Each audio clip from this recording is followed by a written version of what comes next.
नमस्कार। मैं नरेंद्र सिंह शेखावत, सहायक आचार्य भूगर्भ शास्त्र, राजकीय मीरा कन्या महाविद्यालय। आज के इस ई लेक्चर में सभी विद्यार्थियों का स्वागत करता हूं। विद्यार्थियों, पिछली कक्षा में हमने प्रिज्मेटिक स्ट्रक्चर के बारे में अध्ययन किया था कि वो टेट्रागोनल, पेंटागोनल, हेक्सागोनल आकृति का होता है और जिन रेखाओं के द्वारा आपस में मिलता है वह रेखाएं जो होती है way the direction of maximum tensile strength की होती हैं। इसका उदाहरण हमने मैरी आइलैंड को बताया था। उसके बाद में रिफ्ट एंड ग्रेन स्ट्रक्चर के बारे में हमने चर्चा शुरू की थी। रिफ्ट और ग्रेन एक दूसरे के परपेंडिकुलर होते हैं। ग्रेनाइटिक माइनिंग में रिफ्ट एंड ग्रेन्स का यूज़ किया जाता है, जिससे छोटी आकृति के ग्रेनाइटिक ब्लॉक्स की प्राप्ति होती है। ग्रेनाइट ग्रेन्स इजीली रिफ्ट और ग्रेन के अलोंग टूट जाते हैं।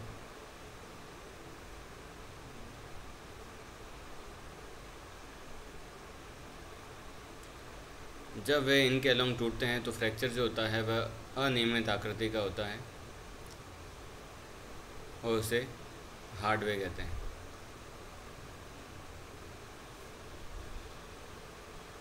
ठीक है ना। ग्रेन्स जो होता है, ग्रेन्स वे दिशाएं होती है जिसके अलोंग जब कोई टूटता है तो उसे हम फ्रैक्चर ये फ्रैक्चर जो होते हैं इरेगुलर होते हैं और इसे हार्ड वे कहते हैं या टफ वे कहते हैं या हेड वे भी कहा जाता है। लेकिन जब ये ग्रेनाइटिक ब्लॉक्स रिफ्ट के अलोंग टूटते हैं तो वे इजीली टूट जाते हैं, स्मूथली टूटते हैं। इन्हें क्लीविंग वे कहते हैं। जिस दिशा में ग्रेनाइटिक ब्लॉक्स आसानी से टूट जाते हैं उन्हें हम क्लीविंग वे कहते हैं। The production of rift and grains depend upon the crustal stress.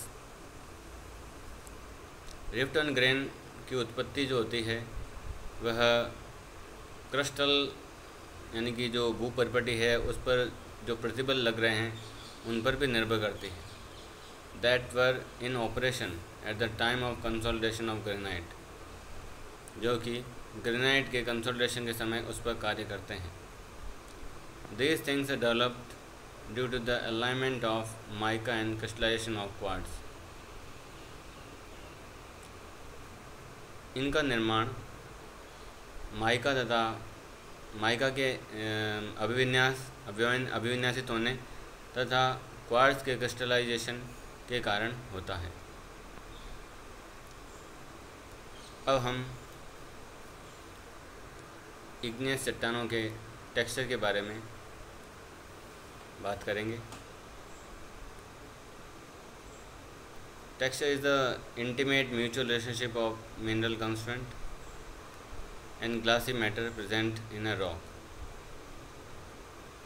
जो टेक्सचर जो होता है वह जो भी खनिज घटक होते हैं, साथ ही जो ग्लासी मटेरियल होता है रॉक में उपस्थित होता है, उनके अन्योन्य संबंध को वह बताता है। यानी कि जो मिनरल कंस्टिट्यूएंट है और जो ग्लासी मैटर है, जो ठोस पदार्थ है, जो द्रव्य पदार्थ है, उनका आपस में जो म्यूचुअल रिलेशनशिप होता है उसे हम टेक्सचर कहते हैं।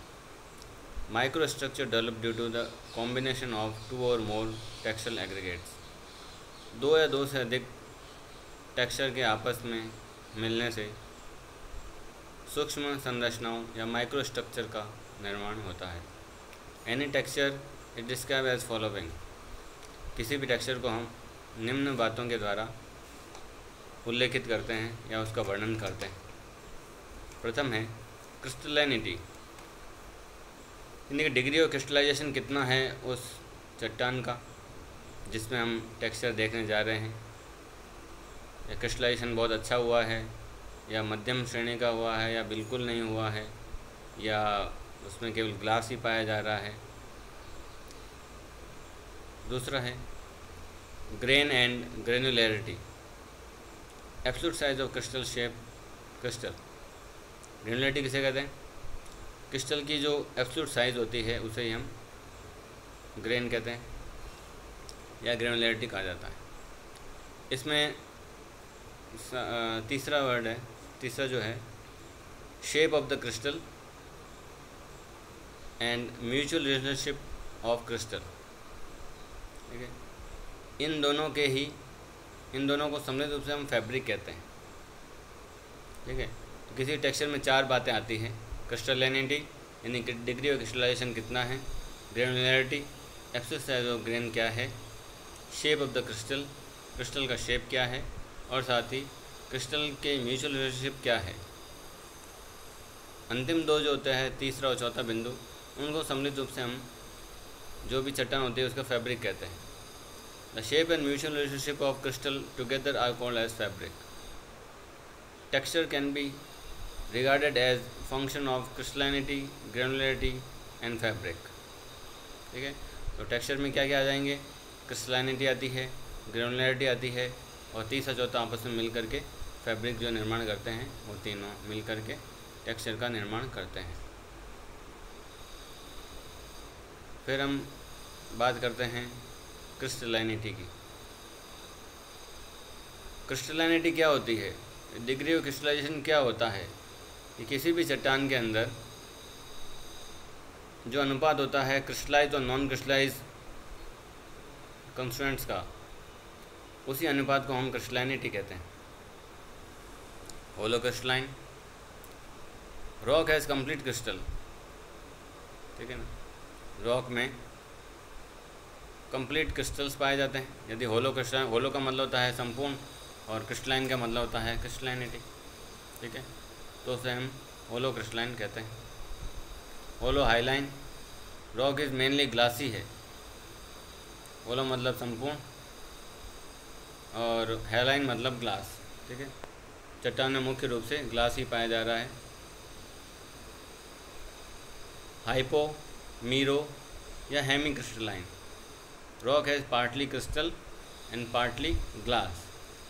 ठीक है ना, होलो क्रिस्टलाइन में तो संपूर्ण रूप से क्रिस्टल ही पाए जाते हैं, होलो हाईलाइन में संपूर्ण रूप से ग्लास ही पाया जाता है, और हाइपो या मीरो या हेमी क्रिस्टलाइन के अंदर ग्लास और लिक्विड दोनों ही, ग्लास और ये क्रिस्टल दोनों ही आंशिक रूप से मिलते हैं। Most of the plutonic rock can be classified as holo crystalline. अधिकांशतः जो भी प्लूटोनिक रॉक होती हैं उन्हें हम होलो क्रिस्टलाइन ही कहते हैं। प्लूटोनिक रॉक में जैसे ग्रेनाइट होता है, तो ग्रेनाइट के आप ग्रेन्स देखिए, काफ़ी बड़े बड़े ग्रेन्स आपको मिलते हैं। तो एक ऐसी चट्टान जिसको हम देखते ही ग्रेन बहुत ही आँखों से देखे जा सकें, उस चट्टान को हम होलो क्रिस्टलाइन चट्टान कहते हैं। ठीक है, तो प्लूटोनिक चट्टान जैसे कि पेगमेटाइट्स होता है, ग्रेनाइट्स होता है, ये सब इसके अंदर सम्मिलित किए जाते हैं। Most of the volcanic rocks can be considered as merocrystalline and marginal rock bodies. अधिकांशतया जो भी वोल्केनिक चट्टानें होती हैं, जैसे कि रायलाइट होता है, डेसाइट होता है, इन सभी को हम मीरो क्रिस्टलाइन या मार्जिनल रॉक बॉडीज़ भी कहते हैं, यानी कि जिनमें पार्टली लिक्विड पाया जाता है, पार्टली ग्रेन्स भी पाए जा रहे हैं। The rate of cooling and the viscosity of the magma are the determining factor of crystallinity. ठीक है, जो क्रिस्टलाइनिटी डिटरमाइनिंग फैक्टर क्या क्या है? एक तो शीतलन की दर, और दूसरा मैग्मा की विस्कोसिटी। इसके दो डिटरमाइनिंग फैक्टर्स हैं। सडन कूलिंग और high viscosity favours the formation of glass. यदि कूलिंग बहुत ही अचानक हो रही है या लावा बहुत ज़्यादा विस्कस है, तो क्या होगा कि जो मैग्मा होगा, तो ये दोनों क्रिस्टलाइनिटी को डिटरमिन करने के फैक्टर्स हैं। यदि सडन कूलिंग हो रही है या हाई विस्कोसिटी है तो ग्लास का निर्माण होगा। एकदम से कूल हो जाने पर ग्लास का निर्माण होता है। जैसे कि आप हवाई आइलैंड पर आप देखते हैं, जब मिड ओशनिक रीच के द्वारा जब मैग्मा एकदम से बाहर निकलता है, तो वहाँ पर जब हाई टेम्परेचर प्रेशर से लो टेम्परेचर प्रेशर के अंदर एकदम से आ जाता है तो ग्लास का निर्माण हो जाता है। Whereas slow cooling and low viscosity help in the formation of crystals. ठीक है, स्लो कूलिंग तथा लो विस्कोसिटी इसमें क्रिस्टल के निर्माण में मदद करती है, हेल्प करती है। Crystallite and microlites, small embryonic crystals that have not developed full crystalline stage are called crystallites. वे भ्रूणीय क्रिस्टल जो कि पूर्णतः क्रिस्टलीय अवस्था में नहीं पहुंचे हैं उन्हें हम क्रिस्टलाइट कहते हैं। They do not react to the polarise light, ये पोलराइज लाइट की तरफ किसी प्रकार का कोई रिएक्शन नहीं करते हैं।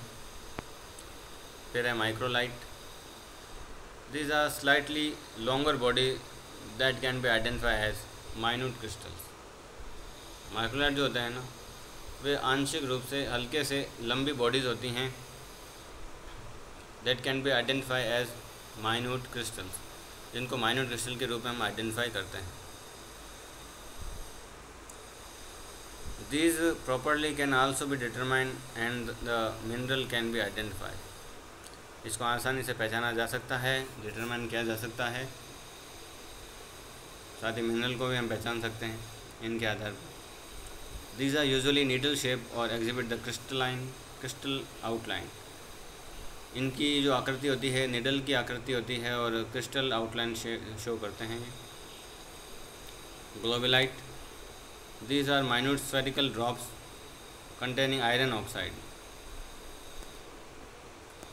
इसमें क्या होता है कि माइन्यूट स्फेरिकल ये ड्रॉप्स होते हैं जिनमें आयरन ऑक्साइड पाया जाता है। Because of iron oxide these are generally OPEC.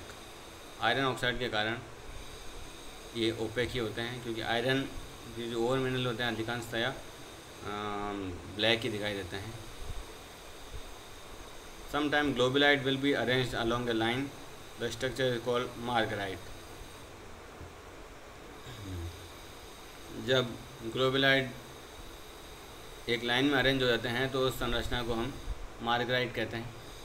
And string of the globulite come together with rounded ends, the resulting structure is known as longulites. देखते हैं ट्रेचाइट।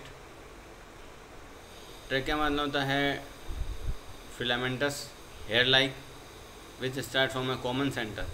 ठीक है, ऐसे क्रिस्टल जिनमें जो फिलामेंट हेयर आकृति के क्रिस्टल जो होते हैं एक कॉमन सेंटर से उत्पन्न होते हैं, उससे हम उस प्रकार के क्रिस्टल को हम ट्रेचाइट्स कहते हैं, ट्रेकाइट्स। स्कोपुलाइट, दीज आर रॉड लाइक और needle like bodies having divergent branch. Rod like needle like body होती है जिनमें डाइवर्जेंट ब्रांचिंग पाई जाती है। De-vitrification, it is a process by which the transformation of a glass to the crystalline matter, वह प्रक्रिया जिसके द्वारा ग्लास क्रिस्टलाइन पदार्थ में परिवर्तित होता है उसे डिविट्रिफिकेशन प्रोसेस कहते हैं। डी का मतलब हटना, विट्रिफिकेशन मतलब ग्लास का हटना, ग्लास से क्रिस्टल का बनना।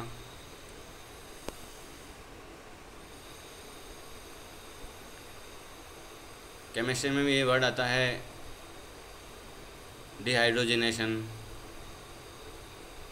इस प्रकार डी का मतलब होता है हटना, हटाना। In the glass the atomic groups are random unlike the crystals in which atomic groups are systematically arrange. तो ग्लास में तो एटॉमिक ग्रुप जो होते हैं ना रैंडमली होते हैं, जबकि क्रिस्टल के अंदर क्या होता है कि एक सिस्टमेटिकली अरेंज होते हैं। तो एक प्रकार से ये अव्यवस्था से व्यवस्था की ओर ये प्रक्रिया है।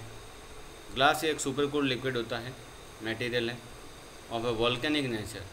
ठीक है, ग्लास का नेचर जो होता है वह वॉल्केनिक होता है। दिस पोजीशन इज़ अनस्टेबल, ये अनस्टेबल पोजीशन होती है। Hence glass has change to crystalline state, इसलिए ग्लास क्रिस्टलाइन स्टेट में चेंज हो जाता है। Devitrification is a slow process of ordinary temperature, ये एक धीमी गति का प्रक्रिया है जो कि सामान्य तापक्रम पर होती है। लेकिन उस ताप पर it gets change into crystalline state, उस तापक्रम पर यह क्रिस्टलाइन स्टेट में चेंज हो जाती है। It is the heat the most important parameter in the conversion of glass to crystal. जो है ऊष्मा ही सबसे प्रमुख कारक होती है जो कि ग्लास को क्रिस्टलाइन स्टेट के अंदर चेंज करती है। Pressure also comes out vitrification.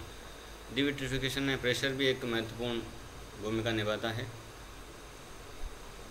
In the geological old glasses devitrification start from joints. Devitrification प्रक्रिया जो होती है वह संधियों से या दरारों से या फ्रैक्चर से शुरू होती है या अन्य किसी क्रैक से शुरू होती है। समटाइम डिविट्रिफिकेशन इनकम्प्लीट, कभी कभी वह अपूर्ण भी रह जाती है प्रक्रिया। The crystals that have formed due to devitrification are cryptocrystalline in nature. वे क्रिस्टल जो कि डिविट्रिफिकेशन के द्वारा बनते हैं वे क्रिप्टोक्रिस्टलाइन होते हैं, यानी कि बहुत ही फाइन होते हैं, प्रकृति के उन फाइन प्रकृति के होते हैं। उनको हम आंखों से नहीं देख सकते हैं, उनको देखने के लिए माइक्रोस्कोप की आवश्यकता पड़ेगी। क्रिस्टल एग्जिबिट पैरालिटिक क्रैक्स और the good evidence to say that the original material was glassy. यदि किसी क्रिस्टल के अंदर पैरालिटिक क्रैक्स पाए जा रहे हैं, यानी कि अनियन के आकार की लेयरिंग, ठीक है, जैसे प्याज के अंदर लेयरिंग पाई जाती है, उसी प्रकार किसी क्रिस्टल के अंदर यदि इस प्रकार की पैरालिटिक क्रैक्स पाए जाएं तो उससे हम अंदाज़ लगा सकते हैं कि जो मूल पदार्थ था वह ग्लासी था। ठीक है, तो आज हम क्रिस्टलैनिटी तक की बात करेंगे। अगली क्लास में हम ग्रेनुलरिटी से चर्चा शुरू करेंगे। धन्यवाद।